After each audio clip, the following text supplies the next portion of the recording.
All right. What's up? Hello, creative geniuses, freelancers, videographers, designers, illustrators, Creative agencies. entrepreneurs. What's that? You said creative entrepreneurs. Creative entrepreneurs. It's all good. Hope you guys are having a good week so far. Let us know. You can drop in the chat here. We can see your comments if you want to drop anything, any questions as we go through today, or anything that you guys are interested in us like talking about. We are basically going to just keep using this time for me to help Jake with stuff and Jake to help me with stuff. We just 5 minutes before this, we just fixed Jake's camera and settings and made his video look awesome. So things are getting done on these calls, even if it's just Jake and I helping each other. So happy to help you guys, though. If you have questions, you have stuff, like drop a comment here, drop it in the Facebook group or in YouTube. And we would happily spend 30 minutes. We're doing this every Tuesday, 3 to 3:30 Eastern. So I'm happy to jump on and just share what we know and see if we can help in some way. He does have a new Mac. Someone said all he needs is a new Mac. He just got a new Mac. That's why I'm able to help him now. Can I see these comments? Oh, yeah. That is why he was able to help me. Because he was giving me some complicated workaround. And then I said, you know that I just got a new Mac, right? And that I switched over. He's like, oh, in that case, it's super easy because Bruce's brother Luke is like a video rock star. Yeah, my mind is blown too. I know. I never thought I'd see the day, but the day is here. Hell has frozen over. So, yeah, Bruce's brother Luke is a video rock star, and he has this cool video on YouTube where he kind of shows this cool program he uses and how to use it for adjusting your webcam settings, and it worked flawlessly. It helped. My webcam was like way over here, you guys, before this. And it was like facing the door, and like every time I looked this way, it would like look the other way, and it was just weird. So, yeah, we got that done. We really should have filmed it, Bruce. No, I'm dropping. If you guys haven't checked out Luke's channel, that's what we're talking to. Hey, James, what's up? Hey, what's up, buddy? And that's just a great YouTube channel. It's really annoying when your brother that's 10 years younger has 33,000 YouTube subscribers. You have 72, so it's just how it goes. But cool. Today we're just going to dive into some ClickFunnels, some ads stuff, just to pull up a project that I'm actually working on with our team.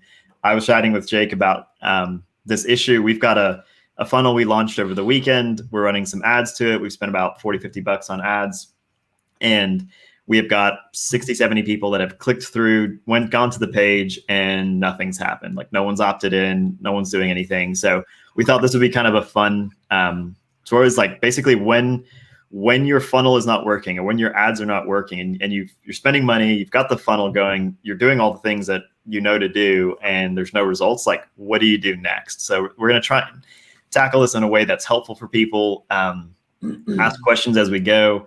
It's going to be kind of a working session since I was going to connect with Jake about this anyway. So we're going to kind of use this as a way to talk about our process and how we typically go through this, and some tools that you can use that are very, very helpful in kind of figuring out what's going on and where to start tweaking stuff. So let me go ahead and share my screen. Let's see here. Yeah, primarily we're just going to talk about how to troubleshoot. We're going to troubleshoot, but we're going to talk about what questions do you ask yourself, and what are the 3 to 5 most important questions when your ads or landing page aren't converting. How do you assess that? How do you know what to fix? Mm-hmm. Yeah, absolutely. James says, yes, I've had the same thing with 200 people going through this and getting less than 10 opt-ins. 10 opt-ins out of 200 is pretty good. Yeah, we use Hotjar. That was my first thing I was going to kind of jump into, but let me show you kind of what the page is, and then hopefully we can there. So what you want to avoid is taking everything down and starting from scratch, right? Like if it's not working, because that would be such a waste of time and effort. You want to use what you have and just improve it. So yeah. So I'll kind of give you guys the tour of it, and then while I'm doing that, I will kind of explain what happened, like how I went about testing it. So this is an internal platform. This is a soft SaaS product. I know James has a SaaS product as well, so hopefully this will be useful. But we just got this page up and running this weekend. It's been on my to-do list for probably 2 to 3 weeks. Finally got it up. And so we have actually, it's a product, it's a video streaming platform. And what we're doing now is trying to niche down, because we're not niche down far enough. So we're trying to say, let's go after churches. We think that there's like a niche we can help right there. And so this whole page is kind of geared towards churches, nonprofits, and all that. So I kind of start here. So we said, upgrade your live service experience with Tribe Social. And I set this to where it's like an email and you get started. So I used to have, so this is kind of, I'm going to show, I already changed it once before this call, but I used to have like just a big button that said schedule a free demo. And so I thought that was a little bit harsh, and people weren't even putting their email in. And what happens here, and this is something you can do in ClickFunnels, is you can put an input field, you hit get started, but the get started is actually a pop-up. So this is the pop-up on the page. And yes, you can basically make the background invisible like that, where it's kind of, but then what's cool is it like fills out your email address from this field here. Little hack in ClickFunnels. Sometimes ClickFunnels does things that are good that you don't want it to do. And that's also, it's very rare, but it does happen. And so what happens is they can actually opt in. Now, what's cool is when you click get started, it will actually store that person's email. So it does actually record it. It saves it to ClickFunnels, and you've got it from that point on. So whether they fill this piece out or not, I can essentially email them if I want. So this is the whole page. Just kind of goes through like Meet Tribe Social. It says like one place for all your content. We can do live streaming, videos, articles. I have all the features kind of built out. So it's very much like software integration. Integrate with tools you use every day. Zoom, StreamYard, WordPress, like all these things that it integrates with.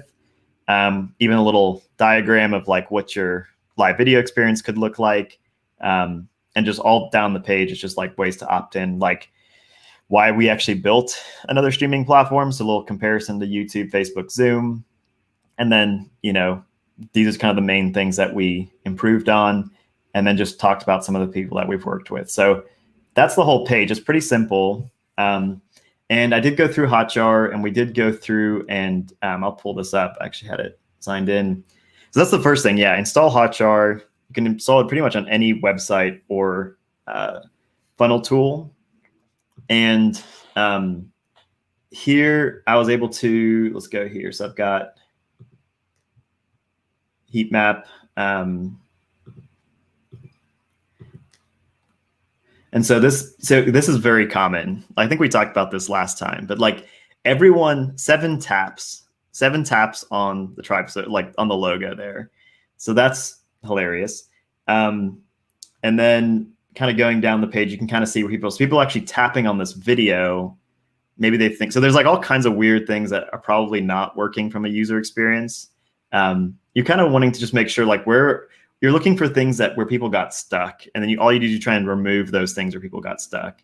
So the logo one is funny because like presumably they want to go to the home page to learn more, but the whole entire landing page is literally just an explanation about that is like everything it's the only page we have for the product. So yeah.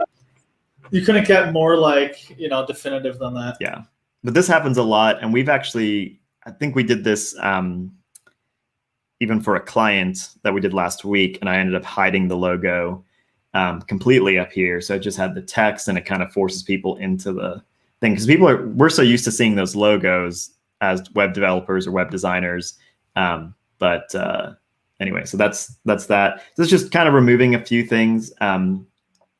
One thing we changed as well, like when you're on desktop, like all these logos are nicely spread out. If you have this like 6-column logo thing, and then you go to mobile, it makes all the logos like full width, and they're just become massive. Like you have to scroll for days to get to like past all these logos. So little hack there is just to create a new image with all the logos kind of bunched up, and then just swap it for desktop and mobile.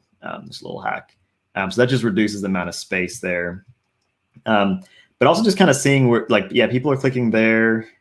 People are clicking on-demand video. Interesting. Like, could probably look into that. And then someone is clicking here.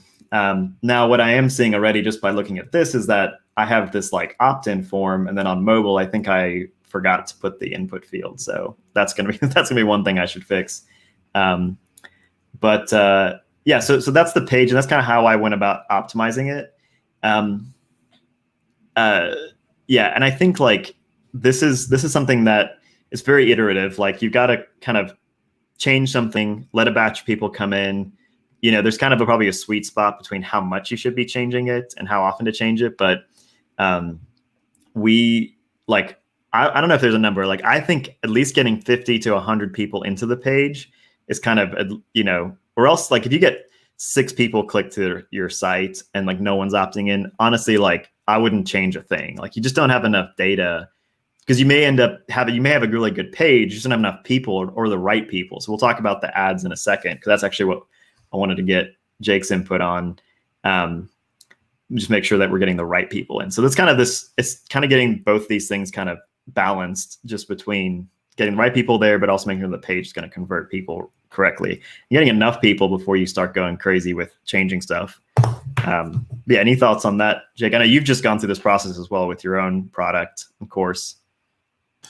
Well, I think, yeah, number one, the having that input field on mobile is super important, because probably a lot of these people were on mobile if you were doing auto placements. You know, maybe the call to action button is a little open-ended, get started.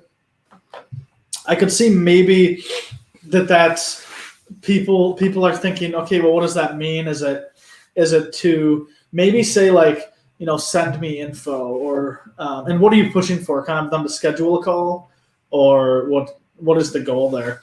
Yeah, it's just, you know, it's not even a schedule. You know, I think we've both had bad experience with Calendly on a sales funnel. Like, I feel like I don't think we've ever got it working correctly, honestly, like with Calendly and getting the right people to come in and all that stuff, making it track correctly. So what this was just to put in a little bit of information, and then the next email that goes out says, hey, if it's easier, you can pick a time on my calendar, and it's just a link, you know. But at that point, it's coming from me personally, and I can just chat with them. So yeah, so that that is the goal, is to kind of get on a demo. I think what my next iteration is going to be, and we talked about this last week. We talked about Shape Up and like how you can like package up little blocks of work.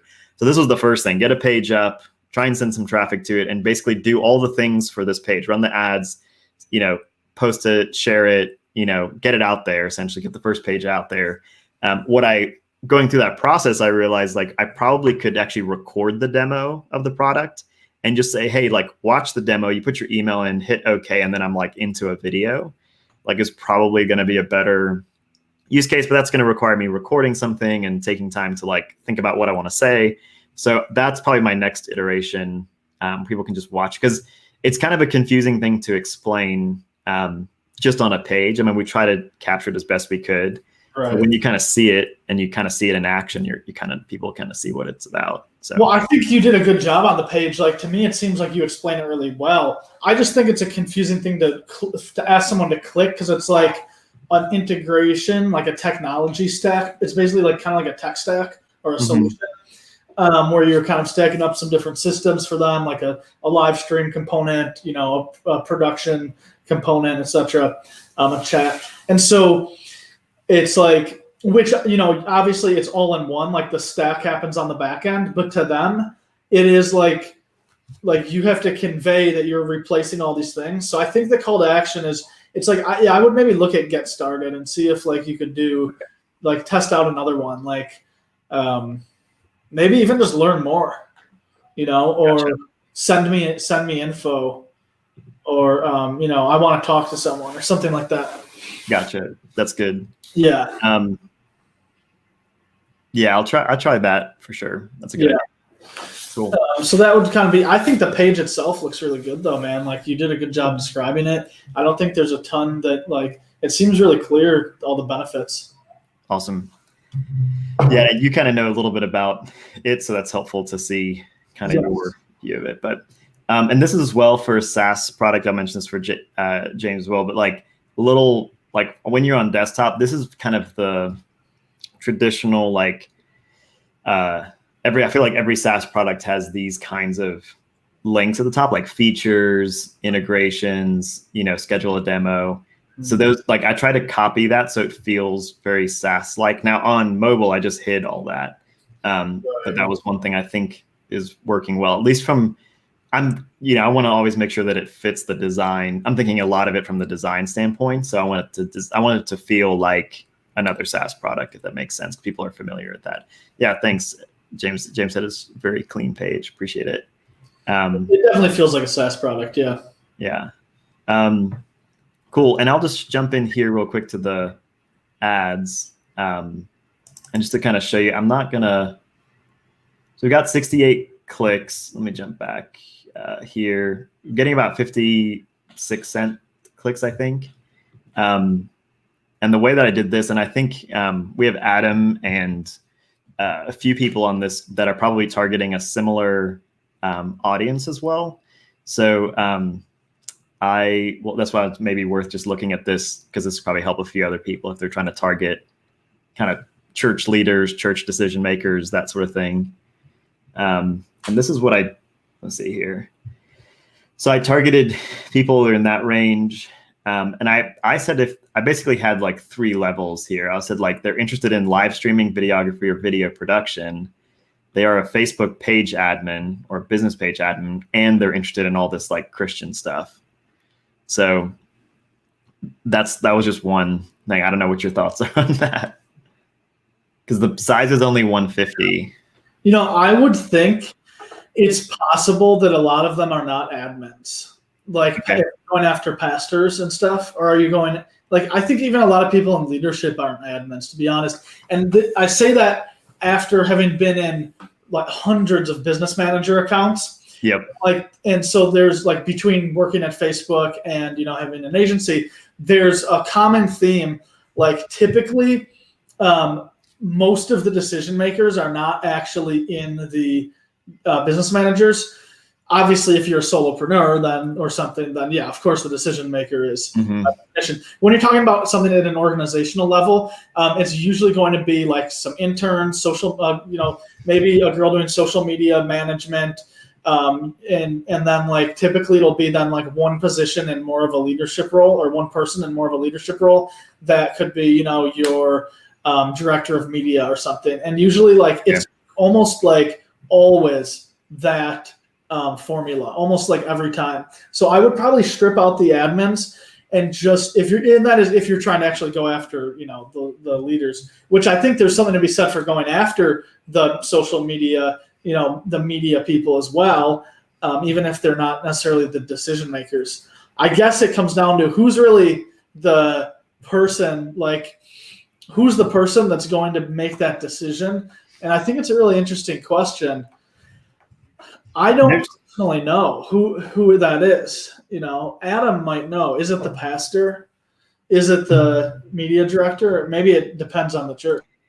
Yeah, and that's the thing, is you're going to end up targeting big or small churches. Right. So that's where we always say, like, niche down.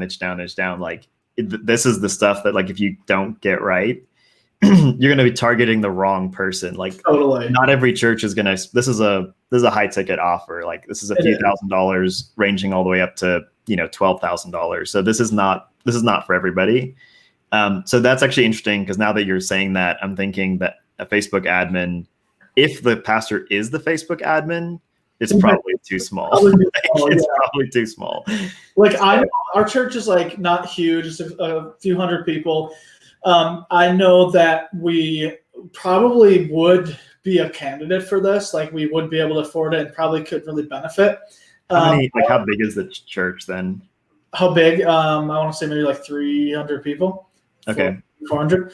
But I know for a fact, like, probably none of our pastors are admins on, one of them might be, one of the associate pastors might be, but like for the majority, there's, a few pastors, associates, senior, etc. And like none of them are admins. So I don't know. Yeah. I think that maybe maybe they would be too small if they are the admin. That's an interesting point. That's good. And I tried to pick like people that are in a similar, like some of our clients that we already have are going to be familiar with who these people are. Of course. They're doing this, and they're that. The only thing is that this is about 500,000 people. It's basically just live stream interest, like video or live stream interest, and then it's like all the. I would kind of go. I think the live stream is interesting. I wonder where they pull that data from. And Adam, sorry, not Adam, James, you were talking about Adam, but I was actually targeting other English-speaking countries. That was, I'll show this. This was James's comment right here, which I'll bring up. And yes, I was targeting Canada and the United States. I think the issue is more like if they're outside of the time zone, I think it can get difficult. And so that's the only issue. And I don't know what you think of that. I think most of the people who have clicked on the page actually are in Canada, ironically. And it didn't really change much. Like it went from 540 to 570. So it didn't really do a whole lot. You know, looking at the audiences, I'd kind of just split it out and change a couple things. Like one, I would probably keep Bethel, Bill Johnson, Graham Cook, maybe even Hillsong. I would probably move Kenneth Copeland, Kirk Franklin into their own ad set. Because I think there's a big enough discrepancy between, and like even Hillsong is big enough that you could just target them alone. Right. So I kind of like to keep them chunked. That drops like significantly. How much? I think it's okay to have only 160. I mean, for something like this is pretty niche. So I would kind of be concerned. I think it's probably accurate. I have no idea how many pastors there are in the country. Who knows? But I do one that's like just Bethel Stream affiliated people. Then another one that's like more broad. You know, maybe you're more like Stephen Furtick and like, you know, some of those other big evangelical pastors. And then maybe in a third one, it's more like just Carrie Job and Hillsong. And, you know, I think the video angle is interesting. Once again, are you going after pastors or media coordinators? Because you could do like a job title, essentially. Yeah, if it is a media coordinator, then this is perfect. If you're trying to speak to pastors, I don't know that they're going to follow video production stuff. I mean, once. Yeah, that's good. And the other thing to do as well, I mean, obviously you guys are doing this a bit, just hitting the suggestions here. So this has like live streamer as a job title. I didn't know that's someone's job title, but sounds like a nice job. Blogger. Employers is YouTube. So yeah, I mean, I may try some of that. We had a few people probably spending 4 or 5 minutes on the page. So I feel like we had some people that were, you know, it was definitely the right person, I guess. I'm almost feeling pastors is the way to go. Because, like, I think a lot of the people that manage social media aren't going to be, like, the decision. They might, I don't know. They might, though, if they're really in need. I guess that's where you have to dive into, like, what stage. Are these people that they have a crappy streaming solution and they need a better one? Or they don't, they're pain aware or not?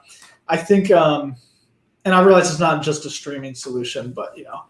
I think that, you know, that's an aspect. But yeah, I almost feel like pastors is the way to go on this. Like getting the right kind of.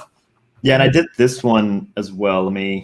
I'll show you this one. This was just pastors with people. So it was like, you know, theology stuff, youth ministry, like all the pastor things, children's pastor church. Like there's a lot in here.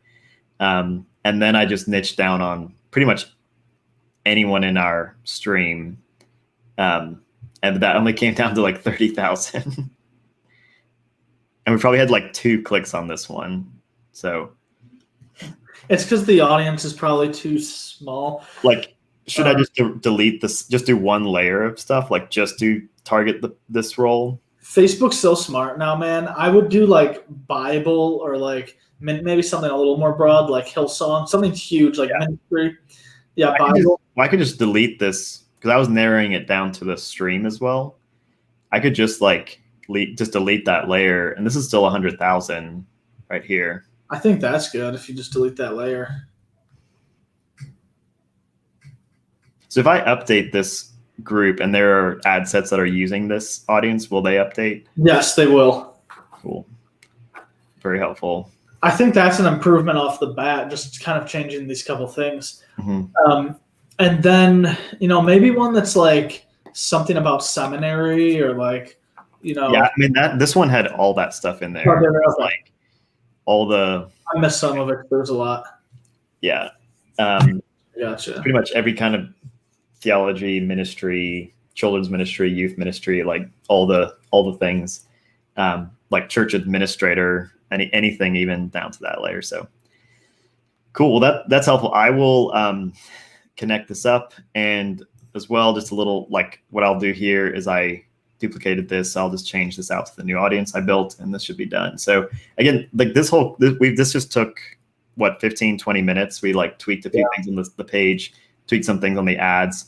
Obviously it's a lot easier when you're talking to like someone and just bouncing ideas off, but like this, it doesn't have to take hours and hours. Like if you just kind of come in here, make a little change, and maybe not also changing too many things at once. I don't know what your thoughts are on that. Yeah, I agree. I mean, I think going where you are now, maybe changing that call to action and taking the logo out and then just changing the audiences, I think is plenty. Yeah. Cool. I think I have to refresh this, but yep, that's it. I will wrap that up in a second. So cool.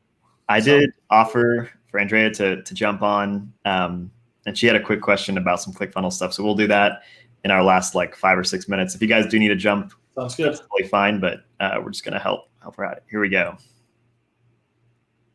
I think you're muted. There you go. Wow. What's up? Sorry, I just got your message. Actually, I was driving until literally 20 minutes into your call. So it's great. Awesome. So I guess here we go. Let me share my screen here. Give me 1 second. So while she's pulling that up as well, like if you guys have questions, we'll probably keep 5 or 10 minutes at the end of every call just to jump on. So just reach out. Like if you guys have a question or something, we were starting to help Andrea kind of outside of the group, and then we realized there's probably a lot of things that were just kind of goofy ClickFunnels issues that everybody's probably running into. So we'll just share it together here. All right. So let me go back to my right screen. I got too many screens up. Okay. I clicked share screen. Will you allow it? Yes. It's not even letting me. Firefox cannot allow permanent access to your screen. Okay. Okay. Let's see. I've never used StreamYard before, so. Okay. Well, if you can't get in there, that's not a problem. We can even do another call or jump on afterwards. Dang. Well, I don't know why it's saying permanent screen. Firefox is too secure here. Oh, hang on 1 second. Okay, try now, because I was sharing my screen. I wonder if that's what it was. So sorry. Let me go back and try it again. Your browser has blocked your screen. Oh, man. Okay. Well, we'll jump on. Let's jump on a call. If you want to just hang out for a second, we'll wrap this stream up, and then you just hang out over here, and then we can chat after the stream's ended. Okay. We'll take a look at it.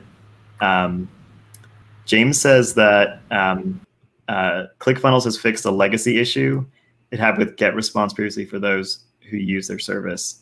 Actually, I don't think I use GetResponse, but I will have to check that out. That is good to know. I feel like ClickFunnels changes their software way too infrequently. Like I feel like there's always a lot more improvements that could be made or bugs that could be fixed, and I feel like it takes them years to get. It's funny because like a lot of them are stuff that it could be so easily fixed. Like just little glitches that make it. Like, yeah, just like when you're adding a product and you hit save, and then it like takes you back to like the overview, not back to the list of products. The list of products, I hate that. I'm just like, why can't we just fix that? Or like you have to manually like do the SSL verification, but it's mandatory anyways. So why do they even make you like? Why don't they just automatically enable SSL because you can't even use the domain without it. I know. It is the little foxes. That is true, James. Yeah. That's funny. And I was looking at a service. Have you seen GrooveFunnel?